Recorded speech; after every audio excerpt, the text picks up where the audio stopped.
அரபு நாடுகளில் இருக்கக்கூடிய மக்களே, நீங்கள் அவசரமாக வெளியேறிவிடுங்கள். ஈரானிய இராணுவத்தினர் கூறியிருக்கக்கூடிய பிரதேசங்களில் நீங்கள் இருந்தால் அவசரமாக குறித்த பகுதிகளை விட்டு வெளியேறிவிடுங்கள். குறித்த பகுதிகளில் இருந்து 500 மீட்டர் தொலைவில் வெளியேறி பாதுகாப்பான இடங்களுக்கு சென்று விடுங்கள். அமெரிக்காவின் போர்க்கப்பல்களை முழுமையாக மூழ்கடிப்பது தொடர்பாக ஈரானின் பாதுகாப்பு சபையிலே நடைபெற்று வரக்கூடிய தொடர்ச்சியான கலந்துரையாடல்களும் விவாதங்களும் அவசரமாக ஈரான் எடுக்கப் போகும் மிக முக்கியமான முடிவும். அமெரிக்க போர்க்கப்பல்களை மூழ்கடித்தால் ஈரான் எவ்வாறான பின்விளைவுகளை சந்திக்க வேண்டி ஏற்படும்? இந்த விளைவுகளை எதிர்கொள்வதற்கு ஈரான் முழுமையாக தயாராகிவிட்டதா?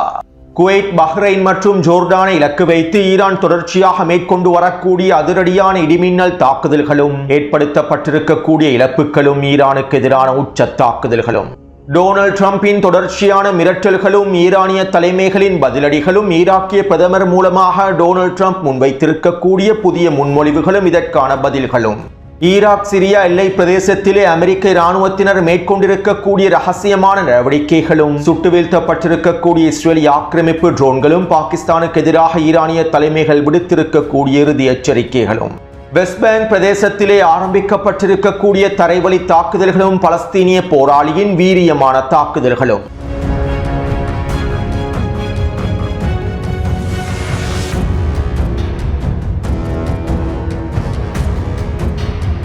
இன்று காலை வெஸ்ட் பேங்கினுடைய ஜெனின் பிரதேசத்திலே பலஸ்தீனிய போராளி ஒருவர் தாக்குதல் ஒன்றை மேற்கொண்டுள்ளார். காசாவிலே இஸ்ரேலிய ஆக்கிரமிப்பு அதனுடைய கொடூரங்களை தொடர்ச்சியாக மேற்கொண்டு வருவதை போன்று வெஸ்ட் பேங்க் பிரதேசத்திலும் இஸ்ரேலிய ஆக்கிரமிப்பு அதனுடைய கொடூரங்களை மேற்கொண்டு வருகின்றது. வெஸ்ட் பேங்கினுடைய வடக்கு பிரதேசங்களான ஜெனின், துல்கராம், நப்லஸ், டூபாஸ் ஆகிய பிரதேசங்களிலே பலஸ்தீனிய மக்களுடைய வீடுகளையும் சொத்துக்களையும் கொள்ளையடித்து இஸ்ரேலிய ஆக்கிரமிப்பு சட்டவிரோத குடியேற்றங்களையும் அமைத்து வருகின்றது. கடந்த 3 வருடத்திற்குள்ளே மாத்திரம் வெஸ்ட் பேங்கினுடைய பலஸ்தீனிய மக்களுக்கு சொந்தமான சொத்துக்களில் 20% சொத்துக்களையும் நிலங்களையும் இஸ்ரேலிய ஆக்கிரமிப்பு கைப்பற்றிவிட்டது. அதிலும் குறிப்பாக வெஸ்ட் பேங்கினுடைய வடக்கு பிரதேசத்தில் இருக்கக்கூடிய முக்கியமான பலஸ்தீனிய நகரங்களையும் அதில் இருக்கக்கூடிய பலஸ்தீனிய குடியிருப்பு பிரதேசங்களையும் இஸ்ரேலிய ஆக்கிரமிப்பு கைப்பற்றியுள்ளது. தற்போது குறித்த பிரதேசங்களை முழுமையாக தரைமட்டமாக்கி இஸ்ரேலிய ஆக்கிரமிப்பு குடியேற்றங்களையும் மேற்கொண்டு வருகின்றது. மேலும் ஜெருசலத்தினுடைய கிழக்கு பிரதேசத்தையும் இஸ்ரேலிய ஆக்கிரமிப்பு முழுமையாக கைப்பற்றிவிட்டது. இதனால் வெஸ்ட் பேங்க் பிரதேசத்தில் இருக்கக்கூடிய பலஸ்தீனிய மக்கள் இஸ்ரேலிய ஆக்கிரமிப்புக்கு எதிராக இன்திஃபாதா போராட்டங்களை ஆரம்பிக்க வேண்டும் என ஹமாஸினுடைய தலைவர்களும் பலஸ்தீனிய தலைவர்களும் தொடர்ச்சியான கோரிக்கைகளை முன்வைத்து வந்தார்கள். இருப்பினும் துரோகி அப்பாஸினுடைய பலஸ்தீனிய அதிகார சபை இவற்றை தடுத்து நிறுத்துவதற்கான எல்லாவிதமான வேலை திட்டங்களையும் மேற்கொண்டிருந்தது. வெஸ்ட் பேங்க் பிரதேசத்திலே பலஸ்தீனிய மக்கள் மீண்டும் எழுச்சிகளை ஆரம்பித்து விடக்கூடாது என்பதற்காகவும், பலஸ்தீனிய மக்கள் போராட்டங்களை இன்திஃபாதா போராட்டத்தை ஆரம்பித்து விடக்கூடாது என்பதற்காகவும் என்னவெல்லாம் செய்ய முடியுமோ அவை அனைத்தையும் இஸ்ரேலிய ஆக்கிரமிப்போடு ஒன்றிணைந்து துரோகி அப்பாஸினுடைய PA படைகளும் மேற்கொண்டிருந்தன.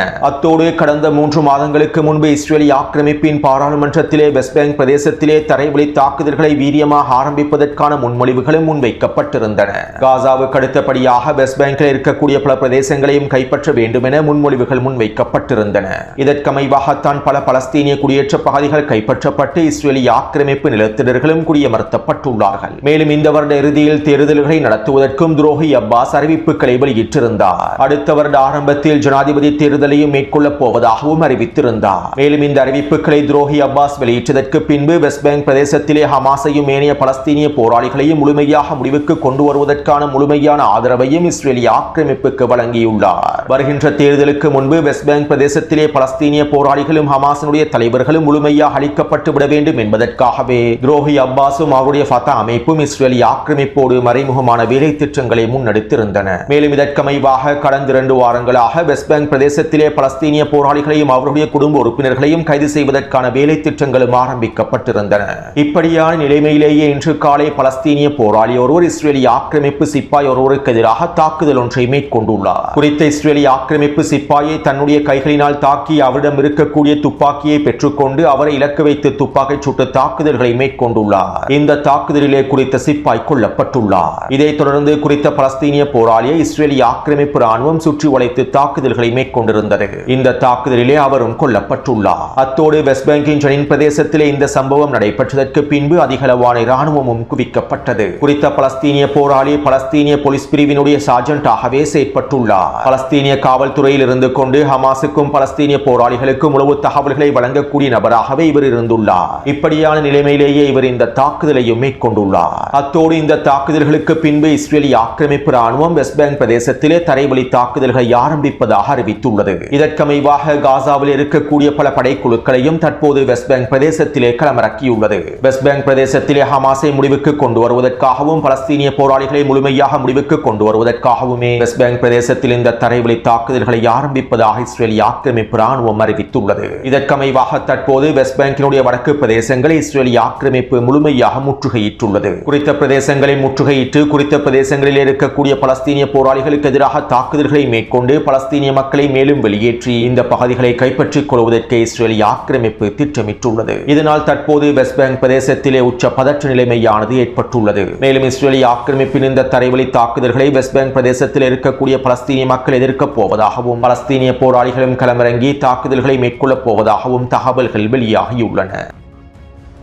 அடுத்து ஈராக்குக்கும் சிரியாவுக்கும் இடைப்பட்ட எல்லை பிரதேசத்திலே அமெரிக்க ராணுவம் சில ரகசியமான நடவடிக்கைகளை மேற்கொண்டு வருவதாக தகவல்கள் வெளியாகியுள்ளன. 40 நாள் போரின் போது அமெரிக்காவும் இஸ்ரேலிய ஆக்கிரமிப்பும் ஈராக்கினுடைய தெற்கு பிரதேசமான நஜாஃப் பிரதேசத்திலே இருக்கக்கூடிய பாலைவன பிரதேசத்தில் ஒரு ரகசிய தளம் ஒன்றை அமைத்திருந்தார்கள். இந்த ரகசிய தளத்திலே விமான ஓடுபாதைகளை அமைத்து குறித்த ரகசிய தளத்தை பயன்படுத்தி ஈரானுக்கு எதிரான உச்ச தாக்குதல்களையும் மேற்கொண்டிருந்தார்கள். 40 நாள் போருக்கு பின்பே குறித்த ரகசிய தளம் தொடர்பான தகவல்களும் வெளியாகியிருந்தன. இதைத் தொடர்ந்து ஈராக்கில் இருக்கக்கூடிய எதிர்ப்பு குழுக்கள் நஜாஃப் பாலைவன பிரதேசத்தில் பல எதிர்ப்பு போராளிகளையும் களமிறக்கினார்கள். அமெரிக்காவும் இஸ்ரேலிய ஆக்கிரமிப்பும் பயன்படுத்திய ரகசிய தளத்தையும் ஓடு பாதைகளையும் முழுமையாக அளித்தார்கள். மேலும் மீண்டும் குறித்த பிரதேசங்களை அமெரிக்கா பயன்படுத்தாமல் இருக்க வேண்டும் என்பதற்கான வேலை திட்டங்களையும் முன்னெடுத்திருந்தார்கள். இப்படியான நிலைமையில் சிரியாவுக்கும் ஈராக்குக்கும் ஜோர்டானுக்கும் இடைப்பட்ட எல்லை பிரதேசத்திலே அமெரிக்க ராணுவம் சில நடவடிக்கைகளை மேற்கொண்டிருப்பதாகவும் ஒரு ரகசிய தளத்தையே உருவாக்குவதற்கான முயற்சிகளை மேற்கொண்டிருப்பதாகவும் தகவல்கள் வெளியாகியுள்ளன. சிரியா, ஈராக் மற்றும் ஜோர்டானினுடைய எல்லை பகுதிகள் இணையக்கூடிய பிரதேசத்திலே அமெரிக்காவினுடைய மிக முக்கியமான இராணுவ கட்டளை தளம் ஒன்றும் இருக்கின்றது. இது அல்டனாஃப் இராணுவ கட்டளை தளமாகும். குறித்த அல்டனாஃப் கட்டளை தளத்தினுடைய பெரும்பகுதி சிரியாவின் கிழக்கு பிரதேசத்திற்குள்ளே அமைக்கப்பட்டுள்ளது. மேலும் கடந்த 6 மாதங்களுக்கு முன்பே அமெரிக்கா சிரியாவினுடைய அல்டனாஃப் கட்டளை தளத்திலிருந்து வெளியேறிவிட்டதாக அறிக்கைகளும் வெளியாக இருந்தன. இதைத் தொடர்ந்து குறித்த கட்டளை தளத்தை ஜூலானினுடைய தக்வீரி குழுக்களே பயன்படுத்தி வருவதாகவும் தெரிவிக்கப்பட்டிருந்தது. இப்படியான நிலைமையிலேயே குறித்த கட்டளை தளத்தினுடைய உதவியை பயன்படுத்தி ஈராக்கினுடைய மேற்கு எல்லை பிரதேசத்தில் சிரியா மற்றும் ஈராக்கினுடைய எல்லை பிரதேசத்தில் அமெரிக்க ராணுவம் ரகசிய நடவடிக்கை ஒன்றை மேற்கொண்டிருப்பது தொடர்பான தகவல்கள் வெளியாகியுள்ளன. பெரும்பாலும் ஈரானுக்கு எதிரான அடுத்த கட்ட தாக்குதல்களில் அமெரிக்க போர் விமானங்களையும் எரிபொருள் நிரப்பு விமானங்களையும் அவசரமாக களமிறக்குவதற்காகவும் தரைப்படை நடவடிக்கைகளின் போது போர் விமானங்களை அவசரமாக களமிறக்குவதற்காகவுமே இந்த ரகசிய தளத்தை அமெரிக்கா மேற்கொள்வதற்கு முயற்சி செய்திருக்கலாம் என தெரிவிக்கப்படுகின்றது. அத்தோடு இந்த தளத்தை அமைப்பதற்காக ஜோர்டானினுடைய எல்லை பிரதேசத்தில் இருக்கக்கூடிய டவர் 22 என்கின்ற விமான கட்டளை தளமும் முழுமையாக பயன்படுத்தப்பட்டுள்ளது. மேலும் இவை தொடர்பான தகவல்களை பெற்றுக் கொண்டதன் விளைவாகவே ஈரான் கடந்த ஒரு வாரமாக ஜோர்டானினுடைய டவர் 22 என்கின்ற விமான கட்டளை தளத்தை இலக்கு வைத்து உச்ச ஏவுகணை தாக்குதல்களை மேற்கொண்டிருந்தது. இந்த ஏவுகணை தாக்குதலினால் டவர் 22 இருக்கக்கூடிய அமெரிக்காவினுடைய பல கிடங்குகளும் ஓடு பாதைகளும் அளிக்கப்பட்டிருப்பதாகவும் தெரிவிக்கப்படுகின்றது. அடுத்து ஈரானினுடைய வடமேற்கு பிரதேசமான அசர்பைஜான் மாகாணத்திலே அசர்பைஜான் எல்லை பிரதேசத்திற்கு அருகாமையில் சில ட்ரோன் தாக்குதல்கள் மேற்கொள்ளப்பட்டுள்ளன. மேலும் இந்த ட்ரோன்களை ஈரானிய வான் பாதுகாப்பு படைப்பிரிவினர் சுட்டு வீழ்த்தியுள்ளார்கள். இவ்வாறு சுட்டு வீழ்த்தப்பட்டிருக்கக்கூடிய ட்ரோன்கள் இஸ்ரேலிய ஆக்கிரமிப்புக்கு சொந்தமான பழைய ட்ரோன்கள் என்றும் தற்போது உறுதி செய்யப்பட்டுள்ளது. அதாவது இஸ்ரேலிய ஆக்கிரமிப்பின் எல்பிட் சிஸ்டம் ஆயுத உற்பத்தி நிறுவனத்தின் மூலமாக தயாரிக்கப்பட்ட ஹரோப் ட்ரோன்களை பயன்படுத்திய இந்த தாக்குதல் மேற்கொள்ளப்பட்டுள்ளது. 12 நாள் போரின் போதும் 40 நாள் போரின் போதும் அசர்பைஜான் எல்லை பிரதேசத்தின் வழியாக ஈரானுக்குள்ளே தாக்குதல்கள் மேற்கொள்ளப்பட்டிருந்தன. அசர்பைஜானினுடைய எல்லை பிரதேசத்திலே இஸ்ரேலிய ஆக்கிரமிப்பு ரகசியமான தளங்களை அமைத்துள்ளது என்கின்ற தகவல்களும் வெளிப்படுத்தப்பட்டிருந்தன. இப்படியான நிலைமையிலேயே தற்போது இஸ்ரேலிய ஆக்கிரமிப்பினுடைய ட்ரோன்கள் குறித்த பகுதியினூடாக ஏவப்பட்டுள்ளன. அதாவது அசர்பைஜான் ஈரான் எல்லை பிரதேசத்தினூடாகவும் தரைவழி தாக்குதல்களை மேற்கொள்வதற்கும் உளவாளிகளை பயங்கரவாதிகளை பயன்படுத்தி தாக்குதல்களை மேற்கொள்வதற்கும் ஆக்கிரமிப்பாளர்கள் திட்டமிட்டுள்ளார்கள். இதற்கமைவாகவே குறித்த எல்லை பிரதேசத்தினூடாகவும் தற்போது ட்ரோன் ட்ரோன் தாக்குதல்கள் மேற்கொள்ளப்பட்டிருப்பது உறுதி செய்யப்பட்டுள்ளது. மேலும் இந்த சம்பவத்தை தொடர்ந்து ஈரானின் IRGC தரைப்படையினர் அசர்பைஜான் எல்லை பிரதேசத்திலும் குவிக்கப்பட்டுள்ளார்கள். குறித்த பகுதியினூடாக தரைவழி தாக்குதல்கள் மேற்கொள்ளப்பட்டால் அவற்றை முறியடிக்கும் நோக்கத்தோடே தற்போது அதிகளவான தரைப்படையினரும் குறித்த எல்லை பிரதேசத்திலே களமிறக்கப்பட்டுள்ளார்கள். அடுத்து கடந்த 10 நாட்களாக ஈரானினுடைய கிழக்கு பிரதேசமான பாகிஸ்தானி எல்லை பிரதேசமான சிஸ்டான் பலுச்சிஸ்தான் பிரதேசத்திலே பயங்கரவாத தாக்குதல்களும் தொடர்ச்சியாக மேற்கொள்ளப்பட்டு வருகின்றன. பாகிஸ்தான் மற்றும் ஈரானினுடைய எல்லை பகுதிகளிலே இருக்கக்கூடிய பயங்கரவாதிகளுக்கு யார் உதவிகளை வழங்குகின்றார் என்பது அனைவருக்கும் தெரிந்த விடயமாகும். ISIS பயங்கரவாதிகளும் இன்னும் பல தக்ஃபீரி பயங்கரவாதிகளும் குறித்த பிரதேசத்திலே நிலை கொண்டுள்ளார்கள். மேலும் பலுச்சிஸ்தான் பயங்கரவாத குழுக்களும் நிலை கொண்டுள்ளார்கள். கடந்த 40 நாள் போரின் போது பலுச்சிஸ்தான் பிரதேசத்தில் இருக்கக்கூடிய பயங்கரவாதிகள் ஈரானுக்கு எதிராக ஒன்றுபட்டு அறிக்கைகளையும் வெளியிட்டிருந்தார்கள். குறித்த எல்லை பிரதேசத்தினூடாக தரைவழி தாக்குதல்களை நாங்கள் ஆரம்பிப்பதற்கு தயாராக இருப்பதாகவும் அறிவித்திருந்தார்கள். இதற்கமைவாகவே தற்போது ஈரானின் கிழக்கு எல்லை பிரதேசத்தினூடாகவும் பயங்கரவாத தாக்குதல்கள் சடுதியாக அதிகரித்துள்ளன.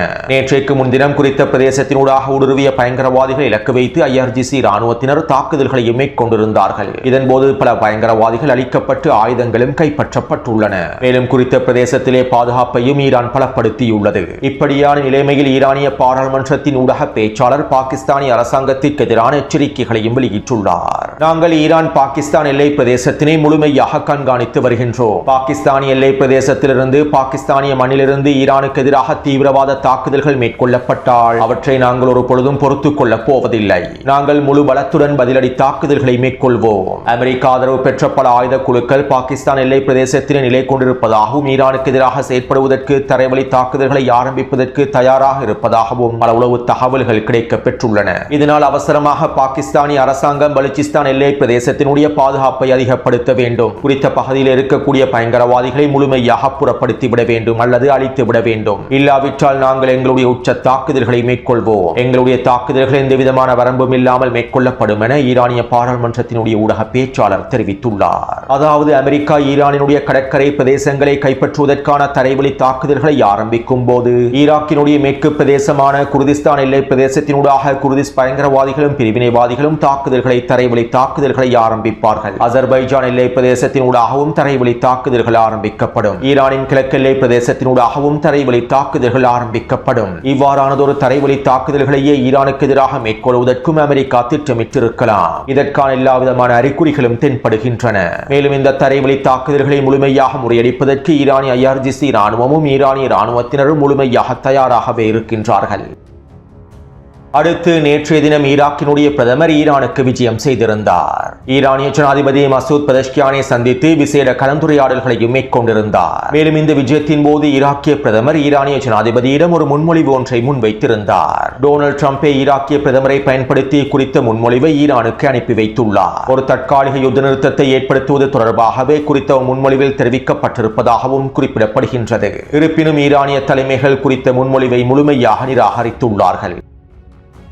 இதைத் தொடர்ந்து நேற்றிரவு டொனால்ட் ட்ரம்ப் ஈரானுக்கு எதிரான அடுத்த கட்ட மிரட்டல்களை வெளியிட்டிருந்தார். நான் ஈரானுக்கு எதிராக மிகப்பெரிய தாக்குதல் ஒன்றை மேற்கொள்வது பற்றி பரிசீலனை செய்து வருகின்றேன். முன்னெப்போதும் இல்லாத அளவுக்கு ஒரு மிகப்பெரிய தாக்குதலை ஈரானுக்கு எதிராக மேற்கொள்ள வேண்டும். தற்போது நான் இந்த தாக்குதல்களை மேற்கொள்வது தொடர்பான ஒரு முடிவை எடுக்கக்கூடிய தருவாயில் இருக்கின்றேன். மேலும் நாங்கள் அனைவரும் இதற்கு தயாராக இருக்க வேண்டும். ஈரானியர்கள் இன்னும் போதுமான வழியை அனுபவிக்கவில்லை. நான் கேட்டால் எங்களுடைய இந்த தாக்குதல்களில் இஸ்ரேல் 2 நிமிடங்களில் இணைந்துவிடும். ஆனால் எங்களுக்கு யாரும் தேவையில்லை. நாங்கள் தனியாகவே மிகப்பெரிய தாக்குதல்களை மேற்கொள்ளப் போகின்றோம். விரைவில் நான் இதற்கான உத்தரவுகளை பிறப்பிப்பேன் என டொனால்ட் ட்ரம்ப் தெரிவித்தார். இதைத் தொடர்ந்து ட்ரூத் சோஷியல் தளம் வழியாக டொனால்ட் ட்ரம்ப் இவ்வாறு குறிப்பிட்டார். ஹெர்முஸ் ஜலசந்தி பிரதேசத்திலே ஈரானினுடைய தாக்குதல்களினால் சேதமடையக்கூடிய கப்பல்களுக்கும் கப்பல் நிறுவனங்களுக்கும் தேவையான இழப்பீடுகளை நான் ஈரானிய சொத்துக்களில் இருந்தே வழங்கப் போகின்றேன். ஈரானினுடைய பல பில்லியன் டாலர் சொத்துக்களை நாங்கள் முடக்கி வைத்திருக்கின்றோம். தற்போது ஹெர்முஸ் ஜலசந்தி பிரதேசத்திலே ஈரானினுடைய தாக்குதல்களினால் ஏற்படக்கூடிய இழப்புகளுக்கான அனைத்து விதமான பணத்தையும் இழப்பீடுகளையும் ஈரானிய சொத்துக்களை பயன்படுத்தியே நான் வழங்கப் போகின்றேன். கப்பல் நிறுவனங்களுடைய இழப்பீடுகளுக்காக நாங்கள் ஈரானிய சொத்துக்களை பயன்படுத்துவோம் என டொனால்ட் ட்ரம்ப் ட்ரூத் சோஷியல் தளத்தில் பதிவிட்டார். அடுத்து அமெரிக்க போர்க்கப்பல்களை மூழ்கடிப்பது தொடர்பாக ஈரானினுடைய பாராளுமன்ற உச்ச தேசிய பாதுகாப்பு சபையில் தொடர்ச்சியான கலந்துரையாடல்களும் விவாதங்களும் நடைபெற்று வருகின்றன. ஓமான் வளைகுடாவினுடைய எல்லை பிரதேசத்திலும் அரேபிய கடலிலும் தற்போது பதுங்கியிருக்கக்கூடிய அமெரிக்காவின் போர்க்கப்பல்களில் குறைந்தது 2 போர்க்கப்பல்களையாவது நாங்கள் மூழ்கடித்து விட வேண்டும் என்றும் இதன் மூலமாக அமெரிக்காவுக்கு உச்சழுத்தத்தை வழங்க முடியும் என்றும் நிலைமைகளை தலைகீழாக மாற்ற முடியும் என்றும் அதிகளவான தலைமைகள் கருத்துக்களை முன்வைத்து வருகின்றார்கள். அதே நேரம் மசூத் பெதஷ்கியானினுடைய அரசாங்க பிரதிநிதிகள் அமெரிக்க போர்க்கப்பல்களை இலக்கு வைத்து தாக்குதல்களை மேற்கொள்ள வேண்டாம் என கருத்துக்களை பதிவிட்டு வருகின்றார்கள். அதாவது அமெரிக்க போர்க்கப்பல்களை மூழ்கடிக்க வேண்டாம் என கருத்துக்களை பதிவிடுகின்றார்கள். அமெரிக்க போர்க்கப்பல்களுக்கு எதிராக தாக்குதல்களை மேற்கொள்வது வேறு, அமெரிக்க போர்க்கப்பல்களை மூழ்கடிப்பது வேறாகும். இவ்வளவு நாளாக ஈரான் அமெரிக்க போர்க்கப்பல்களுக்கு எதிராக தாக்குதல்களை தான் மேற்கொண்டு வருகின்றது. இந்த தாக்குதல்களினால் குறித்த அமெரிக்க போர்க்கப்பல்கள் அவசரமாக பின்வாங்கிவிடும். ஈரானுக்கு எதிரான தாக்குதல்களை மேற்கொள்ளக்கூடிய எல்லையிலிருந்து பின்வாங்கிவிடும். ஆனால் அமெரிக்க போர்க்கப்பல்களை மூழ்கடிப்பது என்பது போர்க்கப்பல்களை முழுமையாக அழிப்பதாகும். அதற்குள்ளே இருக்கக்கூடிய அமெரிக்க துருப்புக்களையும் சிப்பாய்களையும் அனைத்தையும் முழுமையாக அழிப்பதாகும். அத்தோடு அமெரிக்க போர்க்கப்பல்களை மூழ்கடிப்பதற்கு தேவையான எல்லாவிதமான தொழில்நுட்பமும் ஈரானிடம் இருக்கின்றது. போர்க்கப்பல்களை மூழ்கடிக்கக்கூடிய விசேட ஏவுகணைகளும் ஈரானிடம் இருக்கின்றன. காசிம் பசீர் ஏவுகணைகளும் ஆஜ் காசிம் ஏவுகணைகளும் அமெரிக்க போர்க்கப்பல்களை மூழ்கடிப்பதற்காக உருவாக்கப்பட்டிருக்கக்கூடிய விசேட ஏவுகணைகளாகும். 2000 கிலோமீட்டர் தொலைவில் அமெரிக்க போர்க்கப்பல்கள் இருந்தாலும் அவற்றை இலக்கு வைத்து தாக்குதல்களை மேற்கொண்டு குறித்த போர்க்கப்பல்களை முழுமையாக அழித்துவிட முடியும். ஆனால் இன்னும் இந்த போர்க்கப்பல்களை அழிக்கக்கூடிய ஏவுகணைகளை ஈரான் பயன்படுத்தவே இல்லை. ஏனென்றால் அமெரிக்க போர்க்கப்பல்களை மூழ்கடிப்பது என்பது அவ்வளவு சாதாரண விடயம் அல்ல. 40 நாள் போரின் போதும் நான் இவை தொடர்பாக சில கருத்துக்களை வெளியிட்டிருந்தேன். மேலும் அதிகமானோர் அமெரிக்க போர்க்கப்பல்களை ஏன் ஈரான் இன்னும் மூழ்கடிக்கவில்லை, அமெரிக்க போர்க்கப்பல்களை மூழ்கடிப்பதற்கான தாக்குதல்களை ஈரானின் மேற்கொள்ளவில்லை என்றும் கேள்விகளை எழுப்பியிருந்தீர்கள். உண்மையில் கிரிக்கெட் விளையாடுவதை போன்று, கால்பந்து விளையாடுவதை போன்று யுத்த களத்திலே விளையாட முடியாது. அதிலும் குறிப்பாக போர்க்கப்பல்களை மூழ்கடிப்பது என்பது அவ்வளவு சாதாரண விடயமும் அல்ல. ஒரு யுத்த களத்தின் இறுதி முடிவாகவே போர்க்கப்பல்களை மூழ்கடிப்பதற்கான தீர்மானங்கள் எடுக்கப்படும். யுத்த களத்தினுடைய நிலைமைகளை தலைகீழாக மாற்றுவதற்காகவே இந்த தீர்மானங்கள் எடுக்கப்படும். கிரிக்கெட் விளையாடுவதை போன்று யுத்த களத்தில் இந்த தாக்குதல்களை மேற்கொண்டு விட முடியாது. ஏனென்றால் அமெரிக்க போர்க்கப்பல் ஒன்றை மூழ்கடித்தால் அந்த போர்க்கப்பலுக்குள்ளே இருக்கக்கூடிய 2000 தொடக்க 3000 வரையிலான அமெரிக்க அதிகாரிகளும் சிப்பாய்களும் ஒரே நேரத்தில் கொல்லப்பட்டு விடுவார்கள். மேலும் அமெரிக்காவினுடைய கடற்படையும் அமெரிக்க போர்க்கப்பல்களும் அமெரிக்காவினுடைய மிகப்பெரிய கௌரவமாகும். ஈரானுக்கு எதிரான போரின் விளைவாக அமெரிக்காவின் பொருளாதாரம் மிகப்பெரிய பாதிப்புக்குள்ளாவதை விட அமெரிக்க அதிகாரிகளும் சிப்பாய்களும் கொல்லப்படுவதே மிகப்பெரிய தாக்கத்தை ஏற்படுத்தக்கூடியதாகும். இதனால் தான் ஈரானிய தாக்குதல்களினால் ஏற்படக்கூடிய இழப்புகளை அமெரிக்கா முழுமையாக மூடிமறைத்து வருகின்றது. கொல்லப்பட்டிருக்கக்கூடிய அமெரிக்க அதிகாரிகள் தொடர்பான இழப்புகளையும் சிப்பாய்கள் தொடர்பான இழப்புகளையும் அமெரிக்க அரசாங்கம் மூடிமறைக்கின்றது. ஏனென்றால் இது அவர்களுடைய கௌரவத்தோடும் ஈகோவோடும் சம்பந்தப்பட்டிருக்கக்கூடிய விடயமாகும். எனவே அமெரிக்க போர்க்கப்பலை மூழ்கடித்தால் 2000 தொடக்க 3000 வரையிலான அமெரிக்க அதிகாரிகள் ஒரே நேரத்தில் கொல்லப்பட்டால் அது ஈரானுக்கு எதிராக ஒட்டுமொத்த சர்வதேசத்தையும் இலகுவாக திருப்பிவிடும். மேலும் போர்க்களமானது நாங்கள் நினைத்து கூட பார்க்க முடியாத மிகப்பெரிய போர்க்களமாகவும் மாறிவிடும். இதனால் தான் அமெரிக்க போர்க்கப்பல்களை மூழ்கடிப்பதற்கான தாக்குதல்களை ஈரான் இன்னும் மேற்கொள்ளவில்லை. யுத்த களத்தினுடைய இறுதி கட்டத்தை அடையும் சந்தர்ப்பத்தில் அல்லது தலைகீழாக யுத்த களத்தை மாற்ற வேண்டிய நிலைமை ஏற்பட்டால் மாத்திரமே போர்க்கப்பல்களை மூழ்கடிப்பதற்கான முடிவுகளை ஈரான் எடுக்கும். மேலும் இங்கிருக்கக்கூடிய இன்னும் ஒரு மிக முக்கியமான விடயம் என்னவென்றால் தற்போது ஈரானிய பாராளுமன்றத்தின் உச்ச பாதுகாப்பு சபையிலே அமெரிக்க போர்க்கப்பல்களை மூழ்கடிப்பதற்கான விவாதங்கள் ஆரம்பிக்கப்பட்டிருப்பது என்பதுதான். இதற்கு அர்த்தம் ஈரான் யுத்த களத்தை தலைகீழாக புரட்டி போடுவதற்கு தயாராகி வருகின்றது என்பதாகும். போரினுடைய இறுதி கட்டத்தை நோக்கிய பாதையை உருவாக்குவதற்கு ஈரான் தயாராகி வருகின்றது என்பதாகும். அதே நேரம் குறித்த பேச்சுவார்த்தையின் போது அதிகளவான தலைமைகள் போர்க்கப்பல்களை மூழ்கடிப்பதற்கான தாக்குதல்களை மேற்கொள்ள வேண்டும் என்றும் இதன் மூலமாகவே அமெரிக்காவுக்கு உச்சரிப்புகளை ஏற்படுத்த முடியும் என்றும் போரை அடுத்த கட்டத்தை இறுதி கட்டத்தை நோக்கி நகர்த்த முடியும் என்றும் கருத்துக்களையும் விவாதங்களையும் மேற்கொண்டு வருகின்றார்கள். மேலும் இவை தொடர்பான முடிவுகள் இன்னும் எடுக்கப்படவில்லை. அதே நேரம் நிச்சயமாக அமெரிக்க போர்க்கப்பல்களை மூழ்கடிப்பதற்கான முடிவுகள் ஈரானினால் எடுக்கப்படும். அதற்கான காலமும் நேரமும் சரியாக வரும் சந்தர்ப்பத்தில் இந்த முடிவுகள் எடுக்கப்படும். மேலும் அமெரிக்க போர்க்கப்பல்கள் மூழ்கடிக்கப்படும் சந்தர்ப்பத்தில் யுத்த களத்தினுடைய உண்மையான விரிவாக்கத்தையும் இறுதிப் போரினுடைய அடுத்த கட்டத்தையும் நாங்கள் அனைவரும் நிச்சயமாக பார்ப்போம். அடுத்து நேற்றிரவு அமெரிக்கா ஈரானுக்குள்ளே தாக்குதல்களுடைய வீரியத்தை அதிகரித்துள்ளது. அதாவது இராணுவ தளங்களை இலக்கு வைத்து தாக்குதல்களை மேற்கொள்வதனால் எந்த விதமான பயனையும் அமெரிக்காவினால் பெற்றுக்கொள்ள முடியாது. நேற்று காலை வெளியிட்டிருந்த காணொலியில் இவை தொடர்பாக தெளிவாக குறிப்பிட்டிருந்தேன். இதனால் தற்போது பொதுமக்களுடைய கட்டிடங்கள் இலக்கு வைத்தும் உள்கட்டமைப்புகளை இலக்கு வைத்தும் பொதுமக்கள் பயன்படுத்தக்கூடிய பிரதேசங்களை இலக்கு வைத்தும் அமெரிக்கா தாக்குதல்களை வீரியப்படுத்தியுள்ளது. இதற்கமைவாக நள்ளிரவு வேளையில் அமெரிக்கா ஈரானுக்குள்ளே 16 இடங்களில் தாக்குதல்களை மேற்கொண்டிருந்தது. இந்த தாக்குதலில் அதிகளவான பொதுமக்களுடைய உயிரிழப்புகள் ஏற்படுத்தப்பட்டிருப்பதும் உறுதி செய்யப்பட்டுள்ளது. அத்தோடு நள்ளிரவிலிருந்து ஈரானும் குவைத், பஹ்ரைன் மற்றும் ஜோர்டானுக்கு எதிரான தொடர்ச்சியான தாக்குதல்களை மேற்கொண்டு வருகின்றது. இதற்கமைவாக குவைத்தினுடைய அத்தாரி பிரதேசத்திலே வைக்கப்பட்டிருந்த 3 அமெரிக்க ஆயுத கிடங்குகளை இலக்கு வைத்தும் தாக்குதல் மேற்கொள்ளப்பட்டுள்ளன. இந்த தாக்குதலினால் குறித்த 3 ஆயுத கிடங்குகளும் அளிக்கப்பட்டிருப்பதாக தெரிவிக்கப்படுகின்றது. அதேபோன்று பஹ்ரைனிலே இருக்கக்கூடிய அமெரிக்க தளத்தின் கட்டுப்பாட்டு கோபுரத்தை இலக்கு வைத்து தாக்குதல்களை மேற்கொண்டுள்ளார்கள். இந்த தாக்குதலினால் குறித்த கட்டுப்பாட்டு கோபுரமானது முழுமையாக இடிந்து தரைமட்டமாக்கப்பட்டிருப்பதாகவும் ஈரானின் சபாஹர் துறைமுகத்திலே அளிக்கப்பட்ட கோபுரத்திற்கு பதிலடியாகவே இந்த கோபுரத்தையும் அளித்திருப்பதாகவும் தெரிவிக்கப்படுகின்றது. அதேபோன்று அதிகாலை வேளையிலேயே அமேசான் நிறுவனத்திற்கு சொந்தமான இன்னுமொரு டேட்டா தளத்தை டேட்டா சென்டரை இலக்கு வைத்தும் தாக்குதல்கள் மேற்கொள்ளப்பட்டிருந்தன. இந்த தாக்குதலினால் குறித்த டேட்டா சென்டர் அளிக்கப்பட்டிருப்பதாக தெரிவிக்கப்படுகின்றது. மேலும் இதனை உறுதிப்படுத்தக்கூடிய காணொளிகளையும் டெலிகிராம் சேனலில் பதிவிட்டுள்ளேன். அத்தோடு கடந்த வாரம் அமேசான் டேட்டா சென்டர் ஒன்றை இலக்கு வைத்து மேற்கொள்ளப்பட்டிருந்த தாக்குதல்களில் அளிக்கப்பட்டிருக்கக்கூடிய பிரதேசம் தொடர்பான செயற்கைக்கோள் புகைப்படங்களையும் டெலிகிராம் சேனலில் பதிவிட்டுள்ளேன். அதே போன்று குவைத்தினுடைய கேம் தோஹா, கேம் அரிஃப்ஜான் பகுதியில் இருக்கக்கூடிய அமெரிக்க ஆயுத கிடங்குகளுக்கு எதிராக தாக்குதல்கள் மேற்கொள்ளப்பட்டுள்ளன. அதே போன்று ஜோர்டானில் இருக்கக்கூடிய இராணுவ கட்டளை தளங்களை இலக்கு வைத்தும் அதிலே சிப்பாய்கள் தங்கியிருக்கக்கூடிய பகுதிகளை இலக்கு வைத்தும் தாக்குதல்கள் மேற்கொள்ளப்பட்டிருப்பதாக தெரிவிக்கப்படுகின்றது. அதே போன்று குர்திஸ்தான் பிரதேசத்திலே உச்சக்கட்ட தாக்குதல்களை காலையிலிருந்து மேற்கொண்டு வருகின்றார்கள். குர்திஸ்தான் ஏபில் பிரதேசத்தில் இருக்கக்கூடிய அமெரிக்க தூதரகத்தோடு சம்பந்தப்பட்டிருக்கக்கூடிய கட்டிடங்களை இலக்கு வைத்தும் அமெரிக்க இராணுவத்தோடு சம்பந்தப்பட்டிருக்கக்கூடிய பிரதேசங்களை இலக்கு வைத்தும் உச்ச தாக்குதல்களை மேற்கொண்டிருந்தார்கள். இதனால் ஏபில் பிரதேசமே அதிகாலையில் இருந்து பற்றி எரிகின்றது. மேலும் குறித்த தாக்குதல் தொடர்பான காணொளிகளை டெலிகிராம் சேனலில் பதிவிட்டுள்ளேன். அடுத்து ஈரானிய IRGC இராணுவத்தினர் அரபு நாடுகளிலே வாழக்கூடிய மக்களுக்கு அவசர எச்சரிக்கை ஒன்றை வெளியிட்டுள்ளார்கள். உங்களுடைய நாடுகளிலே இருக்கக்கூடிய அமெரிக்க தளங்களை இலக்கு வைத்து நாங்கள் தொடர்ச்சியாக தாக்குதல்களை மேற்கொண்டு வருவதனால், இழப்புகளை அதிகரித்து வருவதனால், எங்களுடைய ஏவுகணைகளை அவர்களால் சுட்டு வீழ்த்த முடியாததனால் அதிகளவான அமெரிக்க அதிகாரிகளையும் சிப்பாய்களையும் நீங்கள் வாழக்கூடிய பிரதேசத்திலேயே மறைத்து வைத்துள்ளார்கள். பல ஹோட்டல்களிலும் விடுதிகளிலும் அமெரிக்க அதிகாரிகள் தங்க வைக்கப்பட்டுள்ளார்கள். உங்களுடைய அரசாங்கங்கள் உங்களை எந்த விதத்திலும் பாதுகாப்பதற்கு துணிவதில்லை. இதனால் தான் நீங்கள் வாழக்கூடிய பிரதேசங்களில் அமெரிக்க அதிகாரிகளை பாதுகாப்பதற்காக ரகசியமாக மறைத்து வைத்துள்ளார்கள். இவ்வாறு சந்தேகத்திற்கிடமான நடவடிக்கைகள் தென்பட்டால் அந்த பகுதியிலிருந்து நீங்கள் அவசரமாக வெளியேறிவிடுங்கள். அமெரிக்க அதிகாரிகள், சிப்பாய்கள் தங்க வைக்கப்பட்டிருக்கக்கூடிய ஹோட்டல்களுக்கு அருகாமையில் இருந்தும் விடுதிகளுக்கு அருகாமையில் இருந்தும் முழுமையாக வெளியேறிவிடுங்கள். அமெரிக்க அதிகாரிகளுடைய நடமாட்டம் தொடர்பான தகவல்கள் உங்களுக்கு நிச்சயமாக கிடைக்க பெற்றிருக்கும். இதனால் குறித்த பகுதிகளில் இருந்து அவசரமாக வெளியேறிவிடுங்கள். நாங்கள் அமெரிக்க அதிகாரிகள் தங்கியிருக்கக்கூடிய பகுதிகளை இலக்கு வைத்து தாக்குதல்களை மேற்கொள்ளப் போகின்றோம். உங்களுடைய அரசாங்கம் உங்களுடைய பாதுகாப்பு பற்றி கவலைப்படவில்லை, ஆனால் நாங்கள் உங்களுடைய பாதுகாப்பை பற்றி கவலைப்படுகின்றோம். இதனால் அவசரமாக குறித்த பிரதேசங்களில் இருந்து வெளியேறி விடுங்கள் என ஈரானிய IRGC இராணுவம் அறிக்கையில் குறிப்பிட்டுள்ளது.